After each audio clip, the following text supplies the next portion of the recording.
सतीश भोसलेचे जे कुटुंब आहे त्या कुटुंबाचे पूर्ण घरं पाडून टाकलेले आहेत. जाणून बुजून गाववाल्यांनी त्या दशरथवाल्यांनी अमोल गरकर साहेबाला सांगून आमचे घर पाडायला लावले.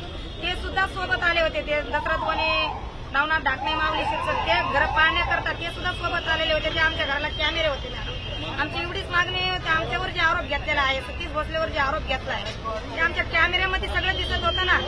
कॅमेरे का नाही राहून दिले मग ते पाटील साहेब डीएसपी साहेब होते तिथं.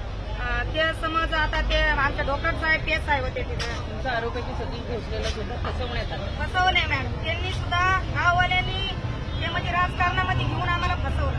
पण आम्ही राजकारणामध्ये आमच्या गरीबाचा काय संबंध होता मॅडम. आम्हाला बळी उगत काय कशा अर्थी फसवलं काय काय केलं? त्या लोकांनी असं सांगितलं की हे सुरसुरे दस्ता असं कार्यकर्ता आहे असं आहे. पण आम्ही तसे नाही आहेत सर. आम्ही गरीब माणसं आहेत. आम्ही शेतात करून खातो. आम्ही रानामध्ये राहतो. आम्ही तसे लोक नाही आहे ना मॅडम.